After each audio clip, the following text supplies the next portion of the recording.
안녕하십니까. 저는 신경외과 최세환입니다. 건강보험 보장성 강화 대책, 소위 말하는 문재인 교회의 허화실에 대한 것을 한번 정리해서 말씀드리겠습니다. 말씀드린 내용은 건강보험 보장성 강화 대책의 개요, 포퓰리즘 정책들에 대한 비교하고 우리나라 의료전달 체계 문제점, 한국, 일본, 대만의 건강보험제도의 비교, 그리고 건강보험 보장성 강화 대책의 문제점과 해결책을 나름대로 한번 정리해 보았습니다. 먼저 국민의료비라는 용어를 알 필요가 있는데, 쉽게 말하면 국민의 건강을 유지하기 위해서 개인과 국가가 사용한 비용을 얘기합니다. 국민건강보험공단의 연구원들은 수년 전에 2012년도에 국민의료비는 101조 2천억 정도 되며, 이대로 가면 2019년도에는 2배인 217조가 되고 2025년도에는 4배인 419조까지 증가할 수 있다고 경고를 하였습니다. 우리 전 세계가 다 이제 선진국들은 노령 사회로 가는 것에 대한 문제점들을 가지고 있죠. 프랑스 같은 경우는 14% 이상의 65세가 만들어지는데 114년이 걸렸고요.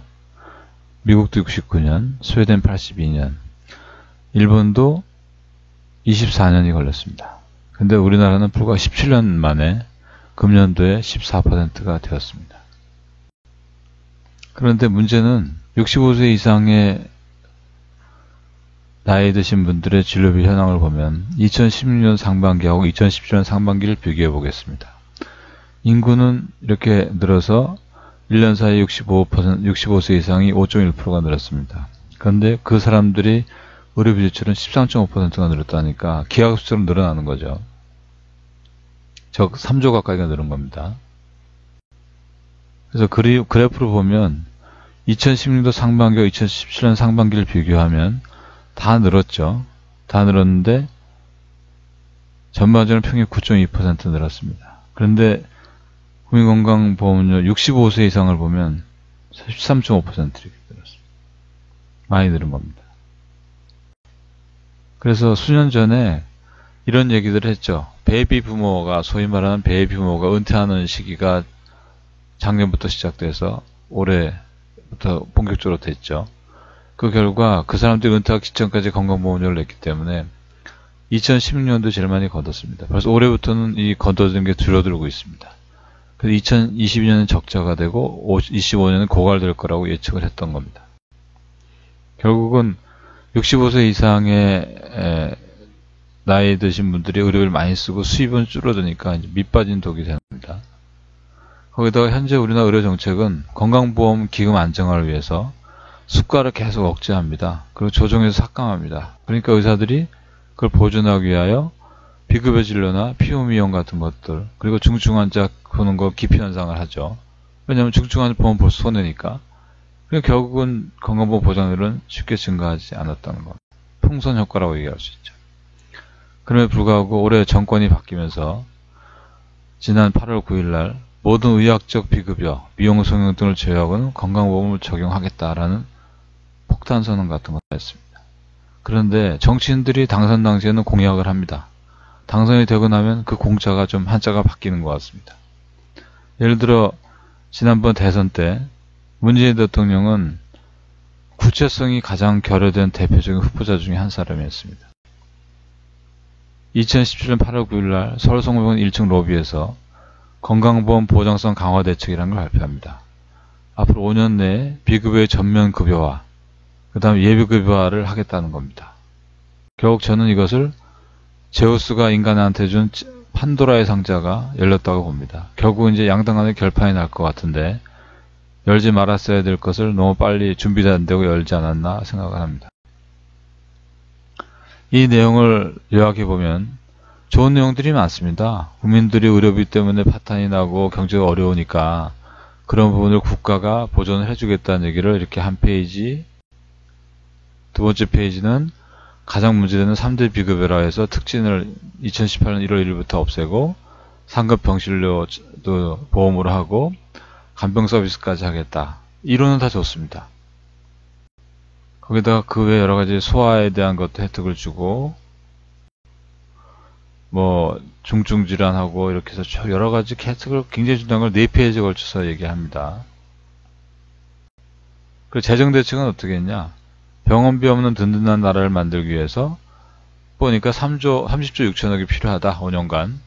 그래서 건강보험 이미 걷어놓은 21조 흑자하고 합쳐가지고 국가재정을 투입해서 5년간 해보겠다. 사실 이게 대책이 없는 거죠. 5년 뒤에는.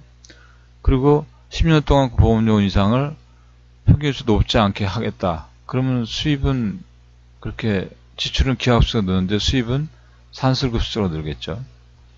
이렇게 해놓고 끝에 가면 딱 2줄 있습니다. 의료계 걱정도 잘 알고 있습니다. 비보험주를 의존하지 않아도 정상적으로 운영될 수 있도록 적정한 보험 수가를 보장하겠다고 했습니다.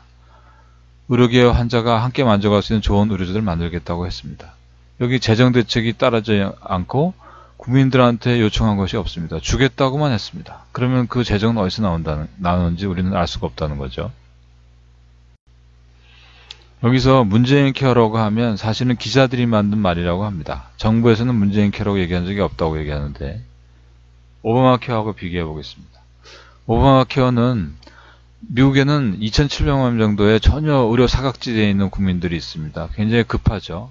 그래서 오바마가 대통령 때 2010년도에 의회의 승인을 받아서 이런 사람들을 국고보조금을 이용해서 여러 가지 통해서 뭔가 의료 사각지대를 해결하자라고 한 시급성이 있었습니다. 그렇지만 우리나라는 이미 1989년도에 전국민 건강보험이 가입한 상태로서 시급성이 그렇게 있지 않습니다. 그리고 국회 의결 과정도 거치지 않았습니다. 어느 날 갑자기 발표를 했다는 겁니다.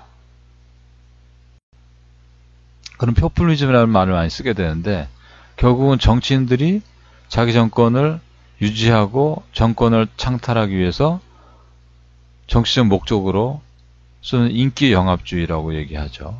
이런 것들이 이제 많이 발달될수록 이제 사회주의 성격을 띠고 굉장히 불안정한 정치 행태가 일어날 수 있던 경고점을 가지고 있습니다.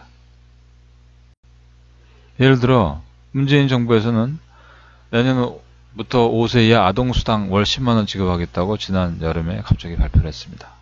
이 보편적 복지와 선별적 복지에 대해 또 다른 논란이 되는데 결국 이번 국회에서 최종 결론은 상위 10%를 제외하고 모두 지급하겠다라고 결론을 났죠. 너무나 한심한 결정입니다.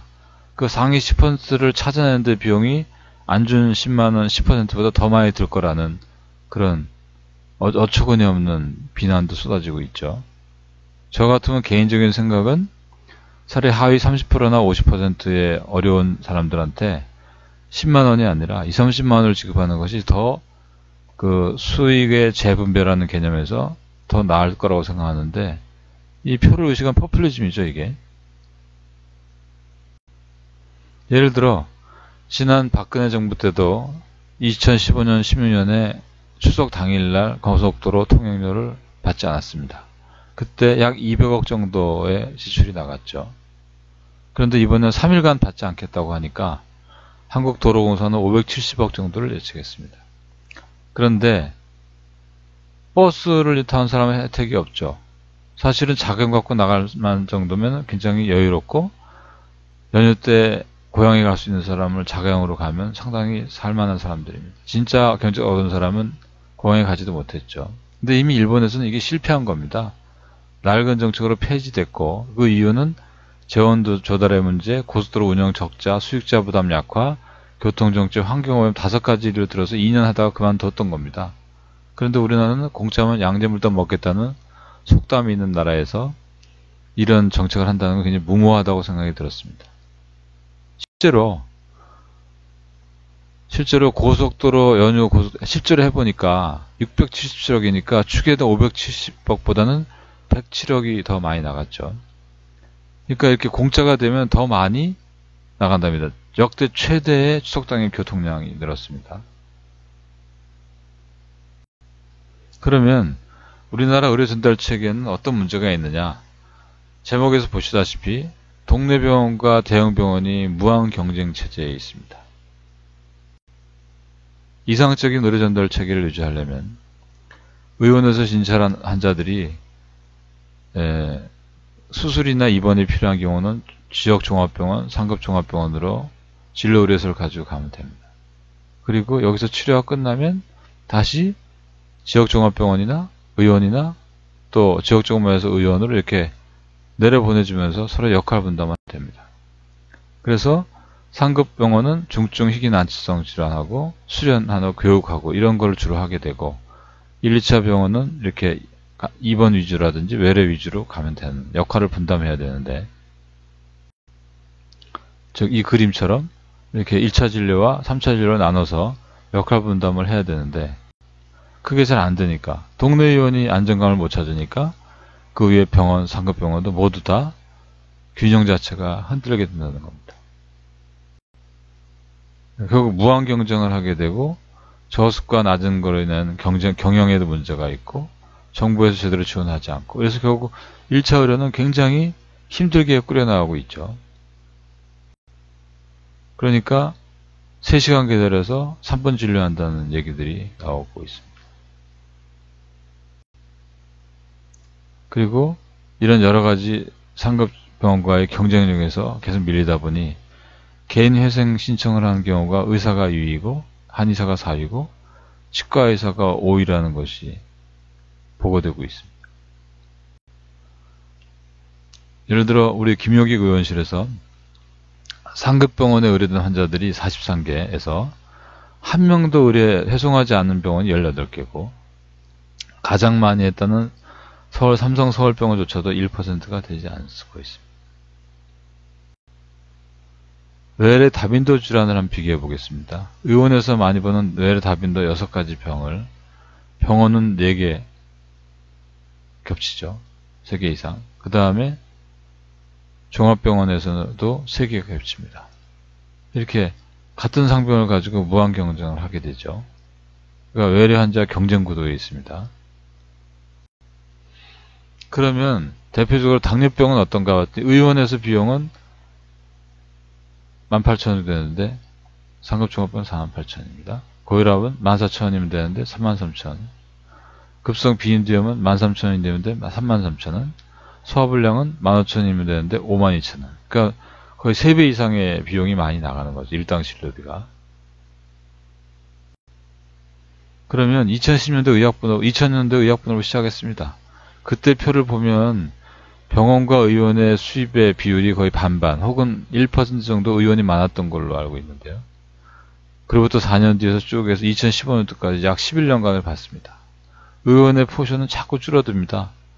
요양병원을 포함한 병원이 늘어나고 종합병원도 좀 늘어나고 상급종합병원도 늘어났으니까 의원 상대적으로 이제 30%도 안 되는 3분의 1도 안 되는 포션을 차지하는데 이 사이 의원의 개수는 약 19,000개에서 29,000개로 10,000개가 늘은 상태입니다.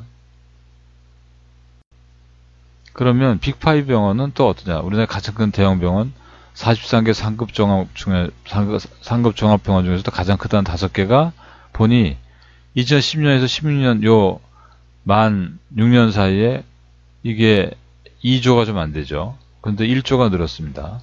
그래서 이렇게 5년 사이에 1조가 증가됐다. 이렇게 나옵니다. 근데 이 재밌는 표인데 우울한 표죠. 종합병원이 전국에 298개입니다. 상급종합병원이 44개라고 했죠. 상급종합병원이 전체 종합병원 298개 중에 43개, 51.8%의 진료비 점유율을 가지고 있고요. 또 상급종합병원 43개 중에 빅5가 3분의 1을 가져갑니다. 그러니까 대형병원의 쏠림 현상이 극심해졌다는 거죠. 그러면 빅5 병원의 환자 수 증가와 진료비 증가를 비교해보면 이 5년 동안에 숫자는 13.1%가 증가했는데 진료비는 37.5%가 증가합니다. 고가 진료를 하고 있다는 거죠. 그래서 건강보험 재정을 굉장히 악화시킨다. 그러니까 한 60조 정도의 건강보험 중에서 3조를 가져가면 20분의 1을 5개 병원이 가져가는 겁니다. 그리고 초진료를 3개 나라를 비교해봤습니다. 지금 한국은 의원보다는 병원이 한 4,000원 정도 비싸죠. 일본은 똑같습니다. 미국은 오히려 초진료가 의원이 병원보다 비쌉니다. 일본도 재진료는 병원이 더 낫습니다. 결국은 재진 환자를 본다는 것 자체가 병원에서 재진 환자는 볼 필요 없다는 거죠. 의원으로 넘겨라 그런 뜻인데 우리나라는 이렇게 되어 있습니다. 거꾸로 역전되어 있습니다. 뭔가 좀 다르고 잘못된 것 같죠? 그리고 또 하나, 우리 초진료의 진찰을 시간으로 비교해 봤습니다. 한국에서는 시간이 아무리 경과를 해도 요금이 똑같죠. 미국 같은 경우는 1시간을 보게 되면 24만 6천원까지 올라갑니다. 택시를 타서 길이 막히면 거리시간 병산제로 메타 요금이 올라가는데 한국의 진료는 수입이 똑같으니까 짧은 진료를 하게 되는 건 본태적 승이라는 거죠. 그러면 가까운 정서가 비슷한 일본과 대만의 건강보험제도를 비교해 보겠습니다. 여기 많은 자료는 대한의사협회 의료정책연구소에서 지속적으로 발간하고 있는 내용을 많이 참고를 하였습니다.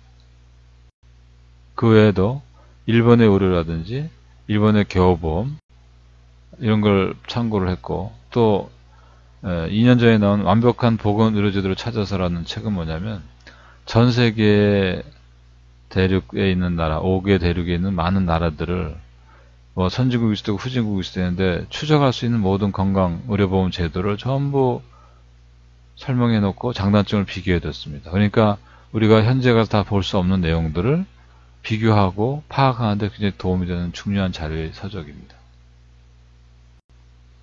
최근에 나온 책인데 문재인 케어가 발표된 뒤에 번역된 책입니다. 이 책은 지금 우리가 2017년에 나왔지만 2015년도에 일본에 써진 책을 번역한 겁니다. 일본의 의료보험은 개호보험의 개혁이라는 화두를 가지고 2025년을 향한 카운트다운이라는 부제를 가지고 있습니다. 2025년을 큰 이정표로 본 거죠. 그래서 이때 큰 빅뱅을 막기 위해서 이 사람들은 이미 의료는 개호로 가야 된다. 병원과 시설은 지역 자택으로 가서 가족들이나 이런 개호를 하게 돼야 된다. 유럽도 보면 독일 같은 경우도 치매가 가족에 발생이 되면 가족들이 치매 치료를 케어를 해주면 병원비에 준한 걸 다 국가에서 보상해 주는 걸로 되어 있는 걸로 되어 있습니다. 그럼 OECD 국가들의 의료보장의 유형이 크게 세 가지 정도로 대별되는데, NHI라는 것은 뭐냐면 강제 사회보험입니다. 한국, 일본, 프랑스, 독일 등이 하고 있고요. 국가 서비스 유형이란 건 NHS라고 보통 그러는데 영국과 영국의 식민지였던 나라들, 캐나다, 뉴질랜드, 호주 등 이렇게 합니다. 요람에서 무덤까지 굉장히 많은 건강보험료를 걷고 국가에서 모두 담당을 하는 거죠. 감당을 합니다. 미국을 중심으로는 민간보험을 위한 민간 서비스 유형이 있습니다. 그리고 지불 방식은 또 어떻게 되냐? 여러 가지가 이제 크게 보면 우리나라나 일본이 주로 하는 거는 행위별 수가입니다. 행위가 일어났을 때 지불을 하죠. NHI가 하고 있습니다. 이런 경우는 이제 신의료 기술이 들어왔을 때 좋죠. 새로운 기술을 했을 때 거기 비용을 지불하면 되니까. 영국 같은 NHS는 대부분 의사들이 80, 90% 국가가 병원을 가지고 있기 때문에 사회주의 방식으로 운영을 합니다. 사회주의 국가도 실제로 이렇게 하고 의사들한테 셀러리맨으로 월급을 주는 거죠. 아니면 한 지역에 5,000명의 인구를 의사 한 명한테 맡겨놨으면 그 사람이 5,000명에 대한 거 무조건 지불합니다. 환자를 많이 보나 안 보거나. 인두제라는 걸 씁니다. 포괄수까지는 미국에서 가져온 건데 수술이나 입원 환자의 지불 방식 때 아예 일정의 액수를 줘서 그 안에서 해결을 하라는 거죠. 총액계약제는 대만하고 독일에서 하고 있는데 여기서는 총액을 정한 다음에 그 의사 단체마다 나눠주고 의사 단체가 내부적인 심사를 해서 지원비를 배분을 해가라는 겁니다. 여기에 전제 조건은 전문의가 많으면 안 됩니다. 전문의가 많은 나라에 성공할 수가 없습니다. 그런데 우리나라는 지금 90%가 전문의죠. 일당 진료비 지불 방식은 DR제하고 비슷한데 우리나라 요양병원에서 하고 있죠. 하루에 얼마씩으로. 그럼 일본 보겠습니다. 일본은 역사가 깁니다. 1927년도에 이미 건강보험이 시작됐고 61년도에 전국민 건강보험을 달성을 했습니다. 그리고 일본은 지금 현재 65세 이상이 인구의 4분의 1, 25%가 넘기 때문에 65세 이상을 하면은 너무나 재정이 파탄나니까 후기 고령자 제도라고 해서 75세 이상을 포함시키고 65세 이상인 그 이하인 경우에는 환자인 경우, 장애인 경우면 포함을 시켜주고 있습니다. 그리고 이렇게 보험이 굉장히 보험조합이 우리나라처럼 단일 보험조합이 아니고 굉장히 다양합니다. 그래서 보험조합이 다보험 제도로 해서 1,410개 정도의 조합이 있습니다. 우리나라는 단일 보험자 제도죠. 그리고 건강보험 부담금도 8.86%까지 2014년에 인상을 했고 또 하나의 큰 특징은 혼합진료를 허용하지 않습니다. 혼합진료라고 하면 급여와 비급여 진료를 동시에 한 환자한테 적용할 수 있는 건데 일본은 의료기관 자체가 후생성에서 허가를 받고 의료보험기관증을 받으면 보험 진료만 해야 됩니다. 근데 그리고 그 지정받지 않으면 일반 진료만 해야 됩니다. 완전히 구분이 돼 있죠. 그래서 혼합진료에 대한 찬반론도 일본은 계속 됩니다. 찬성파에 있어서는 뭐 의료 환자의 선택이 확대되고 신의료기술이 되고 뭐 소비자 주권이 좋아지고 비용이 싸지니까 좋다고 해서 하자고 하지만 실제로 일본 의사회 자체하고 후생성에서는 반대를 하고 있습니다. 소득 격차에서 진료를 받을 기회가 불균형이 생기고 에비던스가 확실하지 않은 의료가 증가할 수도 있고 공적 의료비를 압박할 수 있고 환자 부담금이 비싸진다. 뭐 이런 식으로 해서 반대를 하고 있습니다. 10년 전 자료이긴 한데 일본은 이미 공비라고 하면 나라에서 돈을 건강보험료 국민이 거둔 거에 36.5%를 보존한다고 되어 있습니다.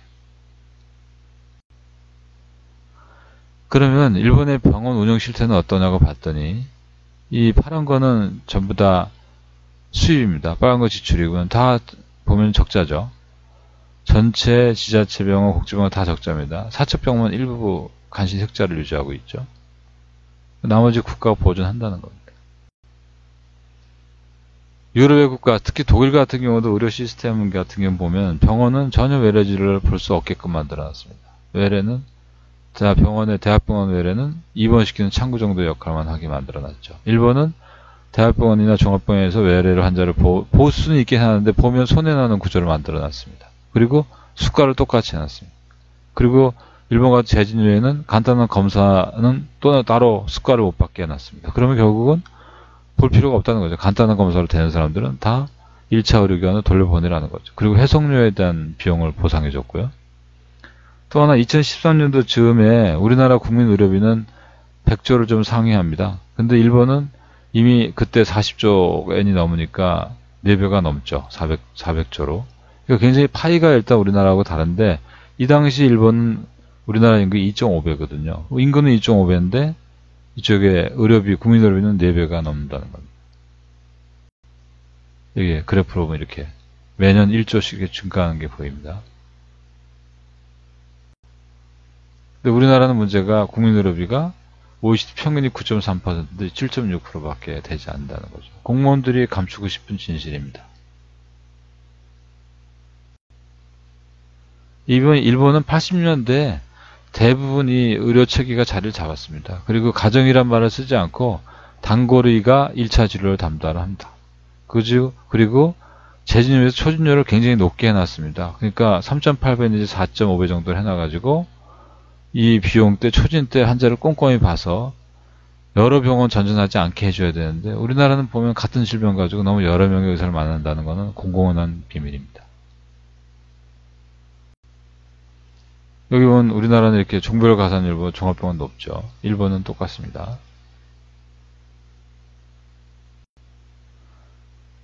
2017년도에 GDP는 분명히 일본이 우리나라의 4배쯤 됩니다. 인구는 2.5배쯤 됩니다. 그런데 GDP는 만불 차이가 나지 않습니다. 그런데 빅맥 지수는 우리나라가 높습니다. 그러니까 우리나라는 구매력 기준으로 보면 더 높은 상태에 살고 있다는 거죠. 그런데 비하면 의료비 산정이 너무 낮게 돼 있다. 이걸 단적으로 비교할 수 있다는 겁니다. 그래서 2016년도에 몇 가지 수가를 비교해보면 당연히 진찰료 비교가 안 되죠. 그리고 의사들이 직접 한 행위료, 위 내시경이라든지 대장 내시경이라든지 예를 들어 코로나리 아터리 PCI 같은 경우는 뭐 3배 이상 차이 나죠. 4배 가까이. 그 다음에 용종 절제술도 뭐 4배 정도 되고요. 그러니까 이게 우리 기술료를 보장을 못 받고 있는 거죠. 일본이 MRI 대신에 수가 의료가 훨씬 쌉니다. 그러니까 단순히 기계가 기사가 하는 것들은 수가를 낮춰놓고 의사가 하는 행위를 높여놨는데 지금 일본의 그 수가, 낮은 수가만 가져오겠다고 하니까 당연히 문제점이 되겠죠. 거기다가 한국 의사는 보면 이게 일본의 외래 진료표에다 이렇게 표시한 건데 오전에 3시간, 오후에 3시간, 점심시간 2~3시간, 주 5일. 그러니까 근무 시간이 30몇 시간밖에 안 되는데 거기에 비해 한국 의사들은 7~80시간의 강행군의 노동을 하고 있죠. 이러다 보니 탈한국이란 말이 나옵니다. 과거에는 한 50명 정도의 의사들이 일본 의사가 되려고 준비를 했는데 최근에 보고에 의하면 한 800명 정도가 준비하고 있다고 그러죠. 국부가 세는 겁니다. 왜 한국의 젊은 의사들이 일본으로 떠나냐? 한국은 출퇴근 시간도 불분명하며 작년 연말 전까지는 수련이들의 시간이 무한정이었죠. 80시간으로 법으로 묶어놨는데 이미 일본은 5, 60시간 정도 하고 있고 당직도 거의 월 4회로 정해져 있으며 우리는 거의 일꾼처럼 노예처럼 일을 시켰는데 여기는 교육생이다. 그런데 봉지급 평균 연봉은 일본이 훨씬 작죠. 그렇지만 이 사람은 행복합니다. 왜? 근무 시간이 짧으니까요. 여기 우리는 너무 혹사시켜지는 거죠. 대만은 어떠냐? 대만은 가장 큰 것은 뭐냐면 이 총액계약제를 한다는 겁니다. 총액계약제는 각 직역 의사들한테 총액을 주기 때문에 국가가 나서서 우리나라 건강보험 심사평가원 같이 정교한 심사규가 필요 없겠죠. 의사들끼리 합해서 나눠 갖는 거니까.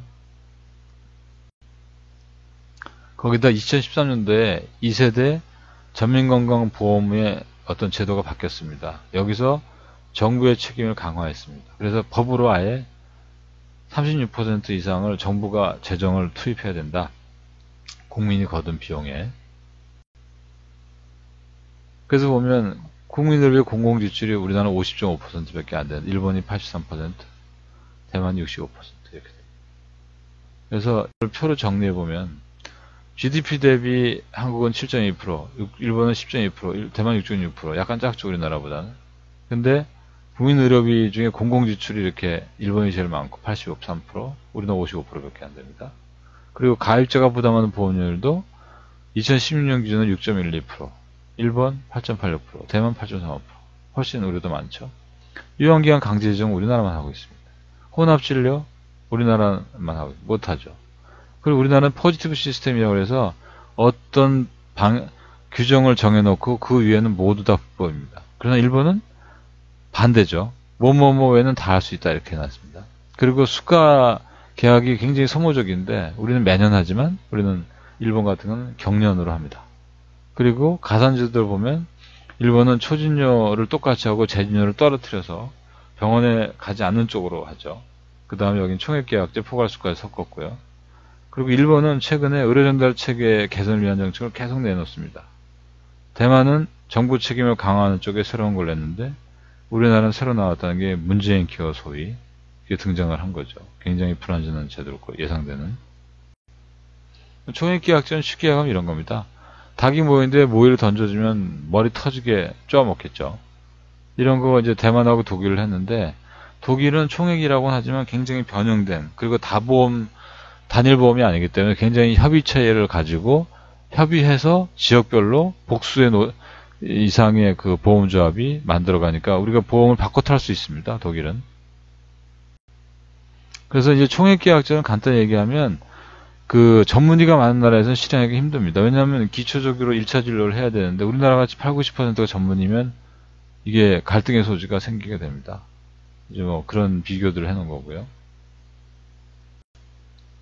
또 하나 건강보험료를 보면 우리나라는 6.12%라고 말씀드렸는데 지금 영국은 21.9%, 프랑스는 19%, 독일은 14%, 엄청 차이가 있죠. GDP도 워낙 큰데 이렇게 내고 있습니다. 거기다가 프랑스는 고용주가 이렇게 많이 냅니다. 피고용주보다. 그래도 다 보면 우리나라하고 비교가 되질 않죠. 그러면 보장성 강화 대책의 문제점이 뭐냐? 지금 국가에서는 30조 정도를 봤는데 아니다. 이게 60조, 100조 더 늘어날 거라는 것들을 이제 여러 관계단체에서 이렇게 예측을 하면서 불안해합니다. 그리고 3,800개의 비급여라고 그러는데 3,800개 중에 이미 3,000개는 제로되고요. 800개 중에서 485개는 이미 그 내카에서 신의료 기술을 통과해서 유효성과 안정성, 적적성은 표준이 됐는데 건강보험 재정이 없어서 비급여로 남아있는 겁니다. 그렇다고 하면 실제로는 별로 남아있는 게 없고 그 전에 내카가 만들어서 신의료 기술을 책정하기 전에 거가 좀 남아있는 겁니다. 이제 그런 것들을 정부와 보건복지부와 건강보험공단과는 어떻게 할 건지에 대한 구체적 지원은 이렇게 짧은 시간에 번개불에 콩고듯이 할 수 없다는 것을 우리는 인지해야 합니다. 2006년도에서 한 1년 넘게 보건복지부 장관을 했던 전 유시민 장관은 이런 책을 썼습니다. 경제학 카페에 의료 서비스의 수요와 공급은 가격이 결정한다고 그랬습니다. 이제 가격이 내려가는 건 불보듯한데 내려가면 당연히 수요 공급이 올라가면 그 지출을 막을 수 없다는 거죠. 그러니까 고속도로 톨게이트 비용을 받듯이. 그리고 우리나라 건강보험 제도 의사결정은 아이디어하긴 합니다. 공익, 공급자, 의사단체죠. 가입자 이렇게 해서 3자가 결정하게 돼 있다고 하는데 이렇게 돼 있습니다. 의료계는 이렇게 의사협회 2명, 병원협회 1명, 치과협회 1명, 한의사, 간호협회, 약사회, 제약협회까지 1명씩 다 되는데 아주 구성원이 헤테로지니어스하죠. 그런데 소비자단체는 한국노총, 민주노총, 경영자협회, 환자단체, 외식급 중앙회까지 들어와 있습니다. 공무원은 전부 정부에 유리한 얘기를 하는 사람들을 뽑아놓으면 이 사람들 의사결정을 할 때 의견이 갈리면 표결을 해야 되는데 전혀 표결해서 이 의료계나 약업계 의견이 반영되는 건 불가능하겠죠. 그래서 2004년도에 감사원은 보건복지부 건정심의위원회 구성이 적정하지 못하다. 공익대표가 이게 정부의 의견을 대변하는 사람이 되면 안 된다. 객관적인 사람을 써라. 여기까지는 얘기를 했는데도 아직도 별로 개선되는 것 같지는 않습니다. 국회에서는 의원들이 이런 얘기를 합니다. 절대 권력 건정심이라고 얘기하면서 회의록도 투명하고 공개해야 되면서 오히려 공급자인 의료계를 그나마 역할을 빼버리자.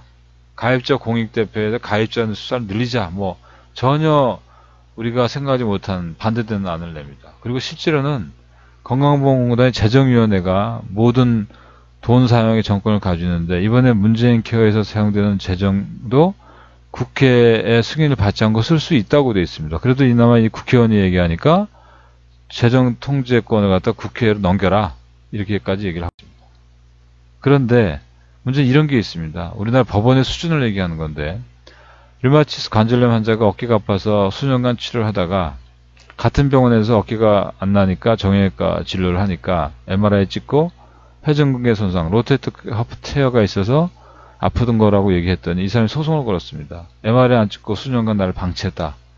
그랬더니 판사도 어깨 환자, 통증 환자 방치해서 의사가 배상해야 된다. 2028만 원. 그러면 내년부터 건강보험에 MRI가 보험이 되면 찍어주면 많이 찍었다고 삭감되고 건강보험 재정을 의사가 나쁘게 만들었다고 정부 측에서 얘기할 수 있고 환자는 안 찍어주면 난리를 치고 그러면 판사는 이렇게 판결할 거고 이제 우리 의사들은 진퇴양난에 든다는 겁니다. 거기다가 보건복지부의 한의학 정책과의 과장이 이 사람인데 이 사람이 영문과 출신의 42 행정고시 출신입니다. 근데 79년도에 미국에서 나온 책인데 의학의 이교도의 교백 정도로 될 수 있는 이런 책을 번역을 했는데 20년이 넘었죠. 나온 지가. 나는 현대의학을 믿지 않는다. 이런 책을 이렇게 번역을 했습니다. 이런 사람이 한의학 정책 과장을 하고 있습니다. 그래서 지난 9월 달에 10월 달에 이제 한방 치료도 물리요법에서 자동차 보험에 포함을 시켰는데 경추근인 골반근인 상대가치 점수가 80점이 넘습니다. 이건 무슨 뜻이냐면 우리 의사들은 물리치료사가 있어야 청구할 수 있는데 한의사는 없어도 청구가 되고요. 상대가치 점수가 의사들이 하는 견인치료보다 훨씬 높죠. 그래서 금액에서 600원 이상, 500원 이상 더 한의사가 많이 가져갑니다.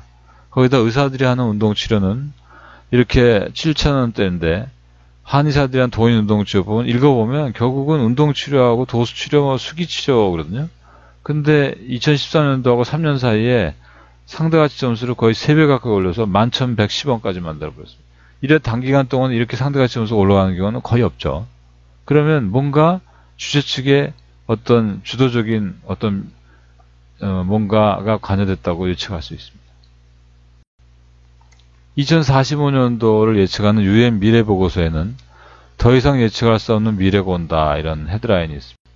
여기 보면 의사보다 더 정확한 컴퓨터 진단, IBM 왓슨. 요즘 왓슨 포 온콜로지가 우리나라에 한 7대 정도 들어와 있죠. 인류는 일부 사이보그다. 부속품을 바꿨던 인간들이 살아간다고 했습니다. 5년 뒤에는 2050년도는 작년 1월 달에 나왔는데 여기 보면 이런 얘기가 있습니다. 노화를 공략하고 인종인간, 여기 누구나 생명공학자. 점점 의사의 입지가 줄어들죠. 의사보다 정확한 인공진단, 지능의 진단을 하게 된다는 겁니다. 그리고 5년 뒤 거를 올해 1월 달에 나왔는데 이젠 제목도 세기미래보고서로 바뀌어버립니다. 여기 보면 텔로미어라는 거는 텔로미어가 짧아지면 노화가 된다고 돼 있죠. 근데 텔로메어를 짧아지지 않게 하는 기술을 갖겠다. 그 다음에 유전자 가해 기술로 질병을 정복하고 유전병을 해결하겠죠. 맞춤하기 위해서 디자인의 베이비가 나오고 개인화된 건강 데이터베이스하고 그런 시스템을 가진 의료가 탄생한다. 장기는 프린팅해서 만들고 장기 이식자 명단이 없어지겠죠. 그 다음에 뇌로부터 지식을 다운로드 받을 수, 컴퓨터 데이터 받듯이, 그리고 로봇 안에다 씌우면 영생을 얻을 수 있겠죠. 엄마 없는 아이가 태어나고 휴먼 게놈 프로젝트를 이용해서 인간이 인간을 만들 수 있고 슈퍼 휴먼이 탄생할 것이다. 좀 무시무시한 미래. 그런데 올해 여름에 중앙일보에서 이런 기사가 있었습니다. 지금 의사가 하는 일의 70%는 2030년도에 AI도 했다. 이미 현행 의료법이 바뀌지 않아서 그렇지, 현행 의료법만 바꿔준다면 임상면의 해부병리, 영상의학과 일은 이미 컴퓨터가 더 잘할 수 있다 라는 거는 여러 가지에서 밝혀지고 있습니다. 그러면 최근에 구글에서 만든 알파고에 대한 걸 보면 작년 3월 달에 알파고 리가 이세돌 구단을 4대1로 이겼습니다. 그리고 1년 뒤인 올해 5월 달에 2세대 알파고인 마스터가 커제를 3대0으로 이겼습니다. 근데 최근에 알파고 제로라는 3세대를 만들었는데 알파고 리는 2,900만 판의 바둑을 뒀습니다. 그런데 알파고 제로는 불과 72시간 정도 독학을 했죠. 바둑의 기초, 둘러싸면 먹을 수 있고 집을 짓고 이런 아주 초보적인 단계만 가르쳐줬는데 학습을 해서 알파고 리하고 했더니 100점 100승, 알파고 마스터하고 했더니 100점 89승 11패. 결국 사람이 입력하지 않고 스스로 학습을 하는 인공지능이 굉장히 빨리 진화하는 거죠. 그래서 이 재밌는 건 알파고 제로를 바둑의 규칙을 가르치고 3시간 만에 바둑을 두게 했더니 이렇게 아주 초보자 바둑처럼 둘러싸서 따먹는 거에 바쁜 이런 바둑을 뒀습니다. 포 위에서 따는 데 집중했죠. 그런데 19시간이 지나서 독학 70시간이 지나니까 이런 포석을 두기 시작하는데 아예 정석을 새로 알파고 제로는 만들기도 했다는 겁니다. 3일밖에 안 걸렸죠. 그리고 중국은 사실은 의사 면허 때 600점 만점에 300점이 넘는 면허를 준다고 되어 있는데 재수를 해서 드디어 AI가 456점을 따서 의사 자격증을 땄다는 거예요. 이름이 소이라고 해서 샤오이라고 명명했다고 그러죠. 그러고 나서 원가 보전을 위해서 비급여 진료를 하는 걸 눈감아줬죠. 그리고 더 서비스가 좋고 대형 병원의 환자가 쏠리니까 치료 전달 체계는 무너질 수밖에 없습니다. 공무원들은 항상 소비자한테 이거를 강조합니다. GDP에 건강에 투자하는 비용을 보면 2017년도에 보면 OECD 평균 1.8%인데 우리나라는 2.8%나 쓰고 있고 미국 영업보다 높다. 이것만 보여주는데 이 앞에 표를 안 보여줍니다. 왜냐하면 GDP 대비 전체 의료비 지출이 9.0%가 OECD 평균인데 7.7%밖에 안 되고 환자들의 부담은 이렇게 최고로 낮습니다. 이게 낮으니까 본인 부담이 높아지는 건데 이건 감추고 이것만 얘기를 하죠. 건강보험 국가지원금에 대한 회피의 역사를 보면 이게 건강보험이 2000년도 의약분업이 되면서 급격히 재정이 나빠졌습니다. 의사들이 경고했었죠. 그때 말을 안 들었죠. 강행했죠. 그러니까 돈이 모자라니까 국고지원금을 이제 기획예산처하고 당시에 보건복지부가 의견을 대립하면서 일부 지원을 했던 겁니다. 그러면서 5년짜리 법을 만들었기 5년마다 계속 갱신하면서 왔는데 2016년 12월로 끝났습니다. 그러니까 노사정위원회에서 20% 예상 수입액이란 국민이 내는 건강보험료의 20%만 지원하자. 이번 대만은 36% 법으로 보장되어 있지 않습니까? 영구법으로. 우리나라는 한시법으로 20%도 일반 회계는 14%고 담뱃값 올린 국민건강증진기금에서 6%가 나옵니다. 이것도 지금 일설은 8조 5천억이 외상으로 밀려있다고 그러죠. 20% 중에. 지금도 기재부하고 보건복지부 사이는 계속 논란이 되다가 할 수 없이 올해 초에 다시 또 5년짜리 연장을 2022년까지 하고 말았습니다. 20%입니다. 그러면 국고지원을 세계적으로 비교해보면 헝가리 같이 우리나라 GDP보다 훨씬 낮은 나라도 적자 금액을 보존하고요. 한국은 20%인데 대만은 36%죠. 프랑스 같은 경우는 102%를 지원합니다. 그러면 다한 좋은 정책인데 도대체 무엇이 문제냐? 일본 걸 가지고 와서 만든 건 누구나 다 아는 사실인데 불완전한 모방을 했죠. 하기 위해서 돈이 없으니까 삼절한 시스템을 가져온 겁니다. 그리고 5년 내에 끝나겠다고 하는 건 5년 뒤에는 어떻게 할 거냐 이거죠. 더 건강보험은 이 노령화 사회에 거쳐지지 않고 젊은 청년 실업 때문에 더 건강보험이 안 거치고 있는데, 그리고 의사도 국민이고 의사 가족도 국민인데 그 사람들의 생활고에 대한 거는 생각 안 하고 그냥 부담을 최소화하겠다. 그리고 현재 의료 전달 체계는 완전히 엉망이죠. 근데 그거는 잡을 생각이 별로 없는 것 같습니다. 그 다음에 선진국일수록 다수의 의견을 절충하기 위해서 자율성에 맡기기 위해서는 다자보험제도를 가져야 되는, 단일보험제는 약간 독재적인 성격을 가지고 있죠. 거기다 심사실명제를 하지 않고 있으니까 커튼 뒤에서 마구 삭감을 합니다. 배당된 만큼. 근데 당연지정제도 이제는 이렇게 되면 한번 위원에 대한 걸 다시 한번 검토를 받아야 될 것 같다. 그리고 5년이 아니라 50년의 장기적인 국민건강계획을 수립해야 되는데 당대에 끝나겠다고 하니까 무리수가 옵니다. 그리고 지금까지는 비급여를 의사들의 자량권에 어느 정도 풀어놨는데 모든 거를 예비급여라는 거로 들어오게 되면 못하게 되는 거죠. 그러면 결국 우리나라에 경제 여유가 있는 사람들은 의료 해외 관광 유치가 아니고 나가게 됨으로써 외압 일반 출혈 불법이 일어나고 국부가 새는 거죠. 그리고 대만과 일본은 36%, 37% 국고 보조가 있는데 우리나라는 이제 20% 갖고 5년 또 한다고 하는 거죠. 미납금도 8조 5천억이고요. 우리나라가 100조 이상을 보건복지부가 쓰는데 장관 한 명이 조절하기엔 너무나 큰 예산입니다. 그래서 우리나라 보건복지부를 분리하든지 그 정부 조직법을 빨리 바꾸기 힘들면 우선은 복수차관제로 도입을 해야 된다고 생각합니다. 이 김철중 기자도 심사실명제 필요성과 당위성에 대한 논설을 썼죠. 그리고 비급여의 전문급여가 되면 당연지정제 한번 재고해 봐야 된다라는 토론회도 지난 여름에 있었습니다. 그런데 현재 국회의원은, 김상희 국회의원은 이런 얘기를 합니다. 문재인 케어를 성공하려면 총액계약제 혼합진료 금지를 도입해야 된다 라는 말을 하면서 박능후 장관한테 재촉을 하니까 고려해 보겠다 라고 얘기하고, 그 다음에 뭐 돈 많이 나올 필요 없다, 준비금 3개월치만 가지고 하면 된다. 말이 안 되죠. 우리가 국가를 경영하는데 3개월치 예비비 갖고 한다는 건 말이 안 됩니다. 그리고 더욱더 많은 부당 청구를 적발해가지고 환수해야 된다, 뭐 이런 좀 이상한 얘기의 화두로 끌고 갑니다. 결국 그래서 제가 얘기 드리고 싶은 건 뭐냐면, 우리 자체가 진짜 문재인 케어 문제를 진짜 알고 있느냐 하면 실제로 잘 모르는 것 같습니다. 그리고 정부에서는 의사들의 집단을 각기전투하듯이 찢어놔가지고 필요한 것이 뭐냐고 상담 요청을 합니다. 그럼 의료계는 자기과에 필요한 걸 달라고 합니다. 그러니까 서로 아전인수식으로 자기과의 이택을 보려고 하지만 의약분업도 우리는 봐주지 않았습니까? 점수를 올려준 다음에 상대가치 점수를 총괄적으로 퍼센트 떨어뜨려 버리면 그냥 같이 공멸하는 겁니다. 이렇게 5년 내에 번개 혁명적으로 할 것이 아니라 앞으로 50년을 내다보고 선진 의료제도를 연구해서 전문가 집단한테 용역을 주고 다양한 의료계 얘기를 모아야 되는데 지금 그렇지 않죠. 일부의 의료계 얘기를 듣고 정치인들 5년에 끝내려고 하면 굉장히 위험한 거죠. 지속적 연구를 해야 됩니다.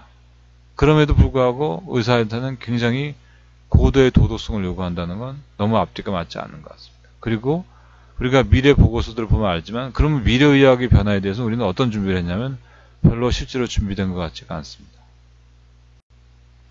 그러다 보니 올해 7월달에 3월달에 나온 한국고용정보원의 직업 만족도를 보니까 이제 정권은 정치 판사는 거의 없죠. 제일 만족합니다. 도선사, 목사 1, 2, 3등입니다. 그런데 한의사가 7등인데 일반인 21등, 전문의 27등까지 밀려났습니다. 만족스럽지가 않은 거죠.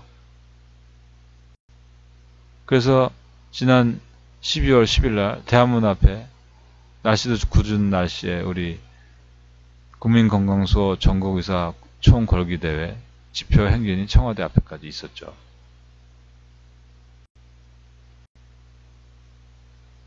그 전에 저희 신경외과 의사회에서는 아주 길지 않은 논리 정연한 성명서를 발표했습니다. 아주 구구절절이 무리되지 않는 아주 객관적인 내용의 성명서라고 저는 생각을 합니다.